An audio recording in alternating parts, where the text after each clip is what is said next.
Baik, untuk soal yang pertama, teman-teman bisa lihat soalnya di sebelah kiri layar. Soalnya itu diminta untuk membuat jurnal dan rekonsiliasi. Langsung saja kita buat jurnalnya. Transaksi yang pertama itu pada tanggal 5 Maret 2018. Akunnya yaitu cadangan penurunan nilai piutang terhadap piutang dagang sebesar 150 juta.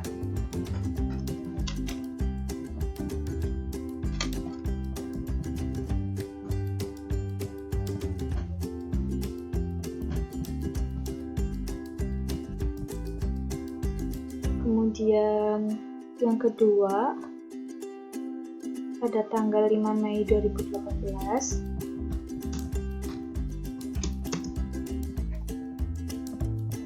piutang yang diidentifikasi signifikan sebelumnya diturunkan nilainya dilunasi sebesar nilai tercatatnya. Nilai piutang tercatat sebesar 360 juta yang terdiri dari nilai piutang bruto sebesar 400 juta dan cadangan penurunan piutang sebesar 40 juta. Baik, untuk jurnalnya itu kas, cadangan penurunan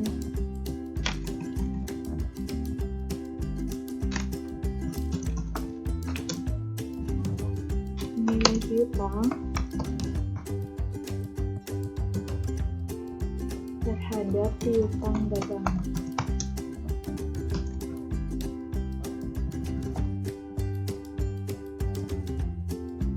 Untuk kasnya yaitu senilai 360 juta. Dan penurunan nilai piutangnya 40 juta.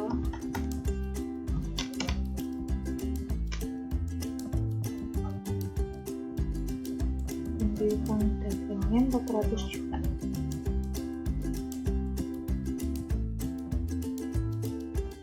Kemudian transaksi selanjutnya yaitu tanggal 2 Oktober. Pada tanggal 2 Oktober, PT Bintang Putra menerima pelunasan piutang 50 juta. Nah, sebelumnya telah dihapuskan. 5 Oktober 2018. Kita buat dua jurnal. Jurnal yang pertama yaitu piutang dagang terhadap cadangan penurunan nilai piutang.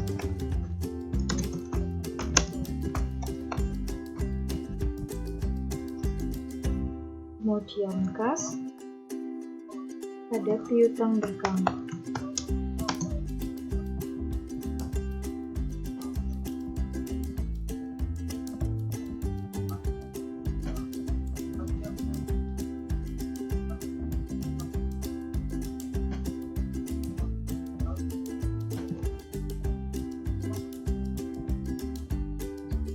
Nilainya yaitu senilai 50 juta rupiah.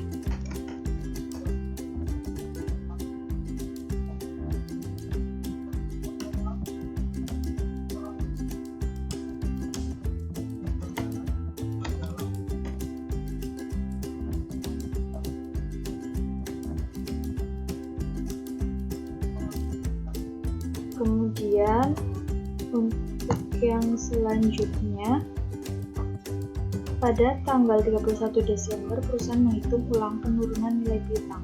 Diperoleh informasi sebagai berikut. Baik, untuk jurnalnya itu pada tanggal 31 Desember,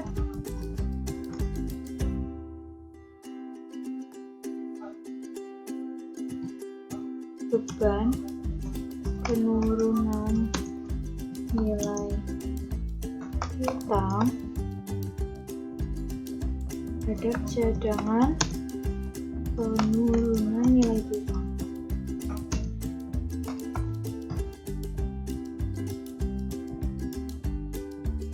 Nilainya dihitung dari 30 juta ditambah dengan 70 juta. Sehingga hasilnya 100 juta rupiah.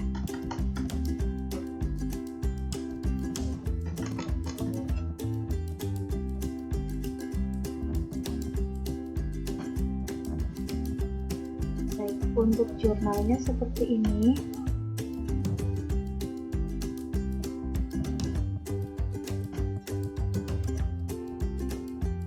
Kemudian rekonsiliasinya.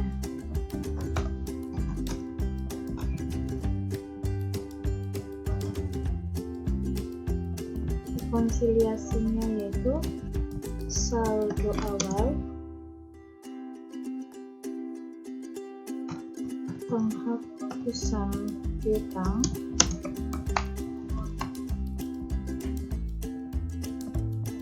recovery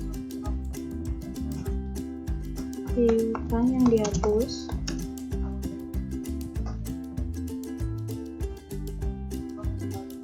dan tambahan penurunan nilai.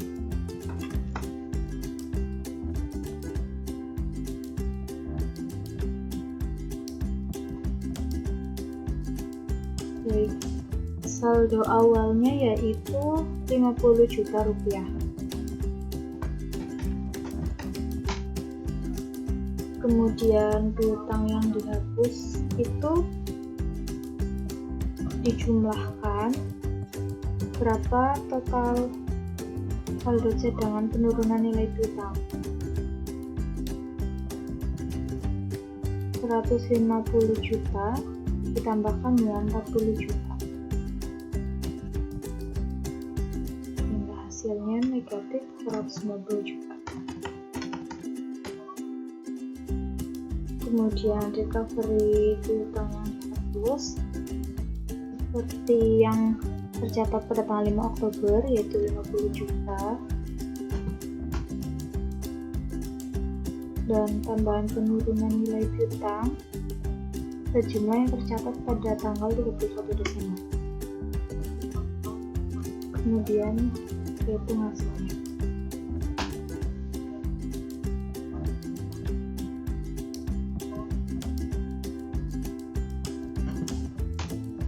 Baik, hasilnya seperti ini ya teman-teman.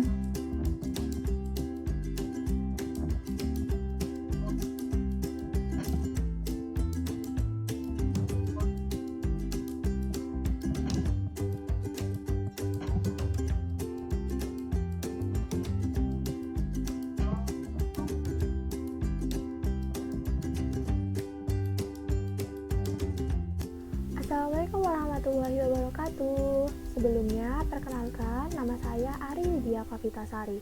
Pada kesempatan kali ini, kita akan belajar bersama mengenai persediaan berdasarkan dari soal UAS Akuntansi Pelaporan Keuangan tahun 2020 dari Ibu Dr. Sri Wahyuni, SE MSI. Oke, langsung saja kita perhatikan soal berikut.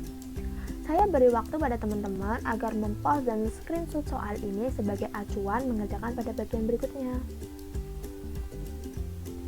Sekarang, bentuk mindset kita terlebih dahulu untuk mengerjakan kasus ini menggunakan metode FIFO atau dapat kita artikan dengan masuk pertama, keluar pertama. Salah satu ciri dari metode perpetual adalah menghitung persediaan secara terus-menerus setiap transaksinya dengan menggunakan kartu persediaan seperti berikut ini.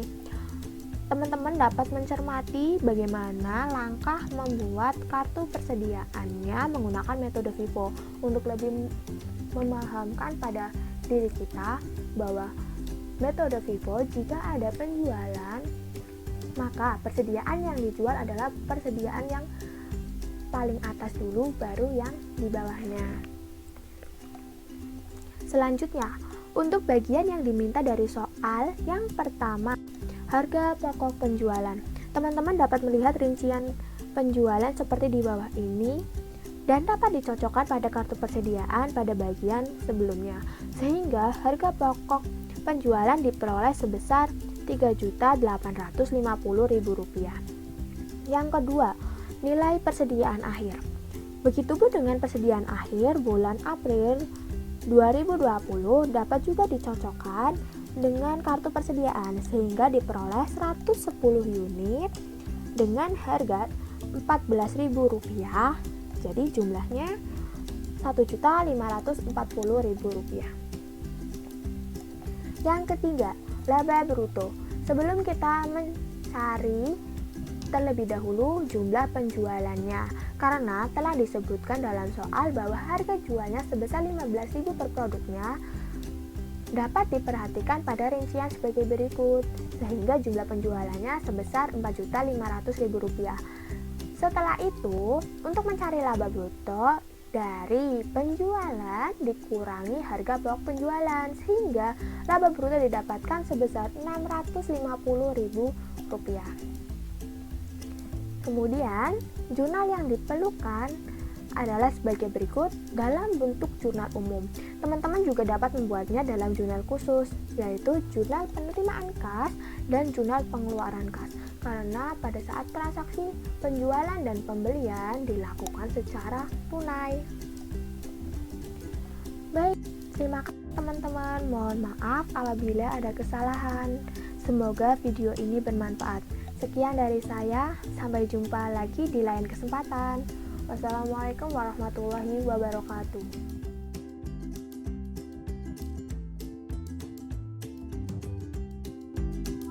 Ya, jadi untuk yang pertama kita akan menghitung total biaya pinjaman yang dikapitalisasi.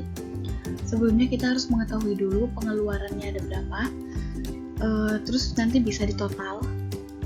Kalau saya total ada sekitar 7.776.000.000. Terus juga untuk pinjaman khususnya diketahui itu ada 5 miliar, jadi nanti kita bisa total untuk menjadi 5 miliar, dan nanti untuk sisanya bisa masuk ke pinjaman khusus. Untuk yang selanjutnya kita bisa hitung dengan rata-rata tertimbang. Nah, itu dihitung juga dari tanggalnya berapa, tanggal berapa, dan dibagi 12. Untuk yang selanjutnya kita hitung rata-rata biaya pinjaman dari pinjaman umum, yaitu ada 1,2 M dikali 10% jadi 120 juta, dan rata-rata tertimbangnya kita bagi, yaitu menjadi 0,1%. Untuk yang selanjutnya kita tinggal hitung biaya pinjaman yang dikapitalisasi, yaitu ada pinjaman khusus, pinjaman umum di total, nilainya bisa dilihat sendiri, dan juga dikurangi penghasilan investasi, karena di soal tidak disebutkan maka biaya penghasilan investasinya itu 0, dan total biaya pinjaman yang dikapitalisasi yaitu ada Rp513.800.000. Untuk yang selanjutnya yaitu kita akan menghitung biaya perolehan gedung kantor, yaitu di mana rumusnya harga beli ditambah biaya yang dikeluarkan. Untuk harga beli, karena di sini tidak ada, saya makanya beberapa pengeluaran dari pinjaman dan juga biaya yang sudah dikeluarkan secara real, yaitu ada 7.700.000.000 ditambah 7.776.000.000 sehingga hasilnya itu 15.476.000.000.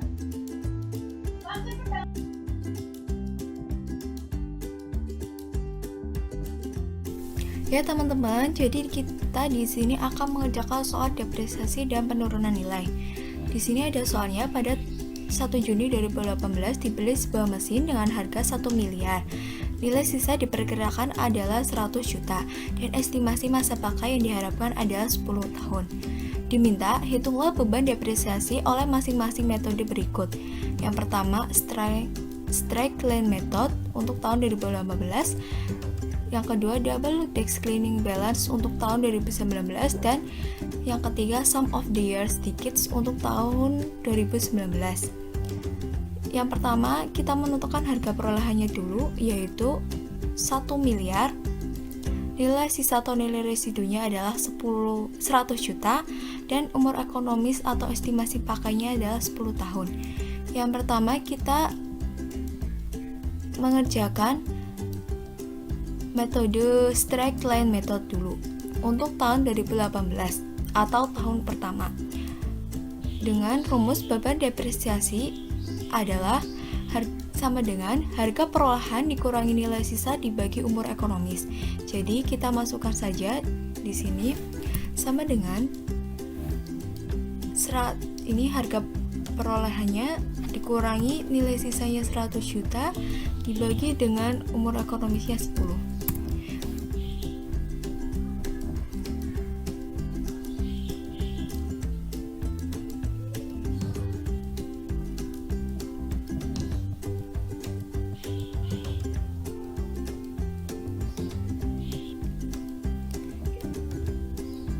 Ya, dengan cara sama dengan harga perolahannya dikurangi nilai residunya 100 juta dibagi 10 tahun. Hasilnya adalah 90 juta. Setelah itu kita langsung masukkan ke tabelnya. Jadi tahun pertama biaya penyusutannya adalah 90 juta.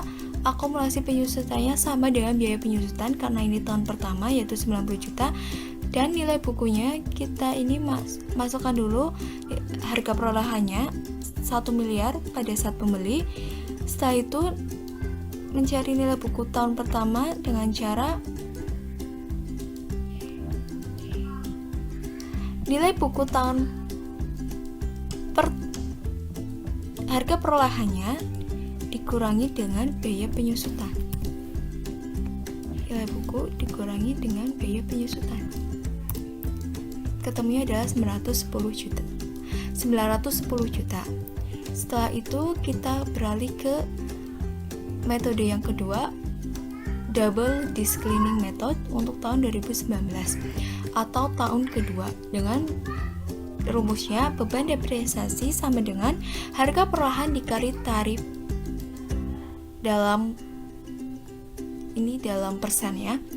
Untuk menentukan tarifnya yaitu ini 100 atau ini karena presentasi jadi 100 dibagi dengan 10 yaitu umur ekonomisnya atau estimasi masa pakai dikali dengan 2 karena ini double disclining method atau metode saldo menurun ganda, jadi dikalikan 2 ya teman-teman.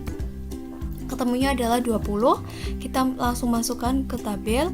Nilai buku awalnya yaitu harga perolahan awalnya itu 1 miliar, tarifnya 20%, setiap tahunnya itu sama, biaya penyusutannya 200 juta dari nilai buku awal dikalikan dengan tarif 20%, ketemunya 200 juta. Akumulasinya sama di tahun pertama dengan biaya penyusutan yaitu 200 juta. Nilai buku akhirnya yaitu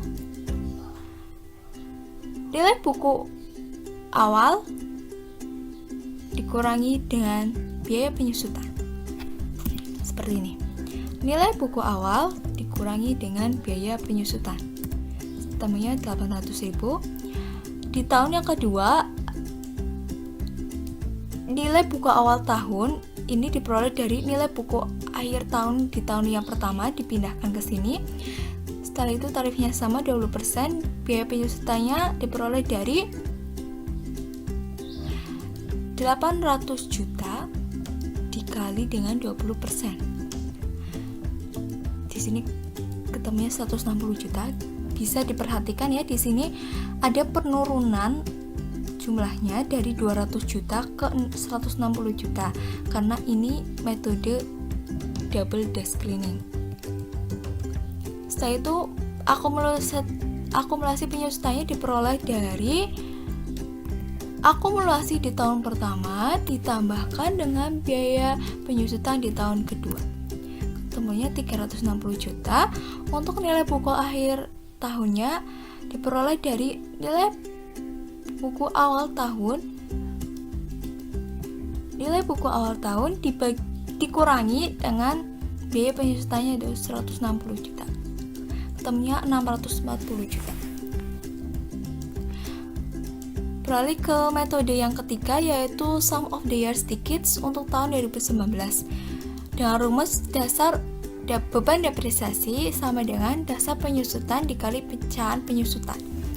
Untuk dasar penyusutan diperoleh dari rumusnya harga perolehan dikurangi nilai residu atau nilai sisanya. Di sini 1 miliar dikurangi dengan 100 juta. Ketemunya 900 juta. Untuk pecahan penyusutannya yaitu begini teman-teman caranya. Kita menjumlahkan semua estimasi masa pakainya kan 10 juta. Jadi kita jumlahkan dari 1 sampai 10. Diperoleh hasilnya 55. Kita langsung mengerjakan di tabel saja. Untuk tahun pertama dasar penyusutannya ini 900 juta. Setiap tahunnya sama. Jadi tinggal ditarik aja ya teman-teman. Untuk pecahan penyusutannya kita menuliskan begini.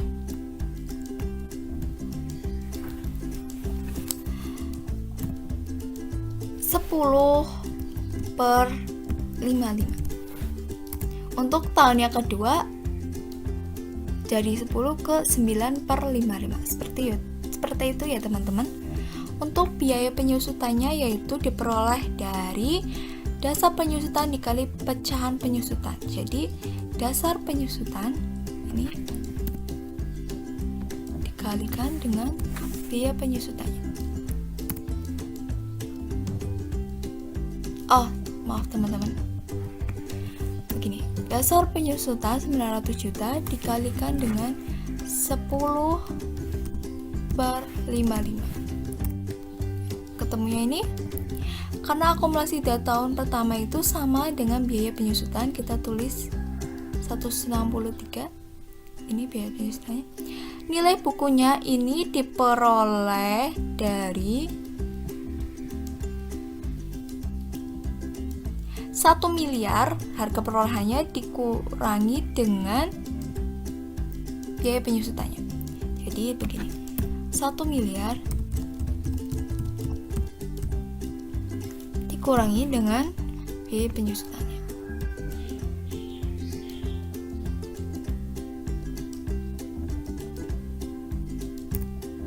Nah, seperti ini. Untuk di tahun yang kedua ini masih sama, ini dari 10 menjadi 9 dan biaya penyusutannya diperoleh dari 900 juta dikali 9/55 ya. Untuk akumulasi penyusutannya yaitu dengan cara akumulasi di tahun pertama ditambahkan dengan biaya penyusutan. Jadi seperti ini. Akumulasi tahun pertama ditambahkan dengan biaya penyusutan di tahun kedua. Ya, seperti ini. Dan untuk nilai bukunya, nilai buku di tahun pertama dikurangi dengan biaya penyusutan di tahun kedua. Jadi seperti ini. Kurangi dengan biaya penyusutan. Diperoleh hasil segini. Ini untuk hasil dari metode sum of the years sedikit di tahun kedua atau tahun 2019. Ini hasil dari metode double discrete method untuk tahun 2019 atau tahun kedua ya teman-teman. Dan ini straight line method untuk tahun pertama atau tahun 2019. Semoga bisa dipahami ya teman-teman.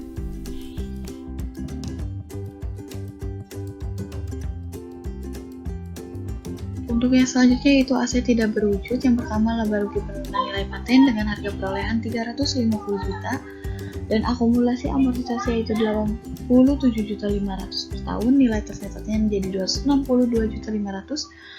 Nilai wajarnya 360 juta dan laba atau ruginya yaitu 97.500. Untuk yang selanjutnya itu beban amortisasi paten dengan metode garis lurus yaitu dengan rumus 350 juta dibagi 4 tahun yaitu hasilnya 87.500 rupiah. Untuk yang selanjutnya mungkin hanya itu yang dapat saya sampaikan, yang saya dapat kerjakan semampu saya. Apabila ada kekeliruan, kesalahan dalam mengerjakan soal mohon dimaafkan.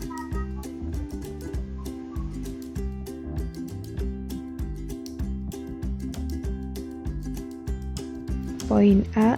Jelaskan apa saja kriteria suatu aset dapat dikelompokkan sebagai aset yang dimiliki untuk dijual. Aset tidak lancar dimiliki untuk dijual jika jumlah tercatatnya akan dipulihkan melalui transaksi penjualan daripada melalui pemakaian berlanjut. Syarat yang harus terpenuhi yaitu berada dalam keadaan dapat atau tersedia dijual. Penjualannya harus sangat mungkin terjadi atau highly probable. Penjualan dikatakan sangat mungkin terjadi jika manajemen berkomitmen terhadap rencana penjualan aset, harga dan waktu, disinsentif untuk prestasi. Memulai suatu program aktif untuk mencari pembeli dan menyelesaikan rencana tersebut. Aset harus dipasarkan secara aktif pada harga yang pantas sesuai dengan nilai wajar kininya. Penjualan diperkirakan memenuhi ketentuan pengakuan sebagai penjualan dalam waktu 1 tahun dari tanggal klasifikasi. Tidak mungkin terjadi perubahan signifikan atau pembatalan atas rencana. Keadaan yang dapat memperpanjang periode penyelesaian lebih dari 1 tahun yaitu penundaan tersebut disebabkan oleh peristiwa atau keadaan di luar kendali entitas atau suatu perusahaan, dan entitas atau perusahaan tersebut tetap berkomitmen dengan rencana penjualan. Transaksi penjualan termasuk pertukaran aset tidak lancar dengan aset tidak lancar lainnya, atau dengan kata lain, dengan substansi komersial. Poin B yaitu jelaskan bagaimana pengukuran pada saat awal untuk suatu aset tidak lancar yang dimiliki untuk dijual.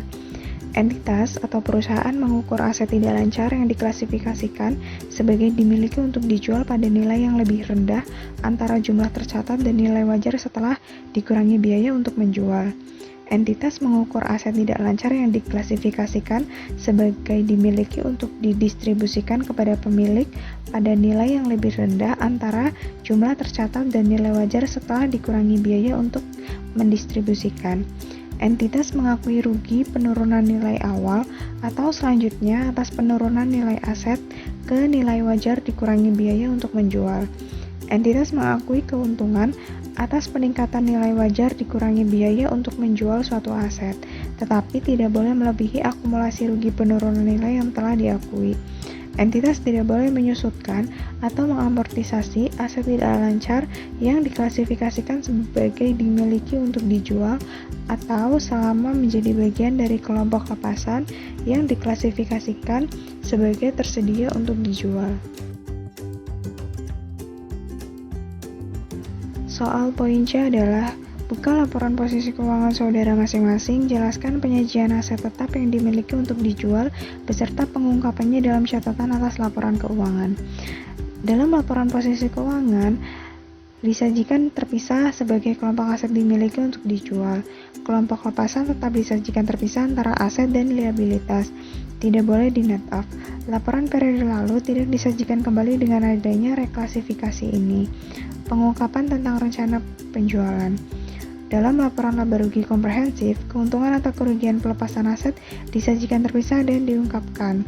Jumlah tunggal laba atau rugi setelah pajak operasi yang dihentikan dan laba atau rugi penyesuaian nilai wajar atau pelepasan aset terkait operasi yang dihentikan.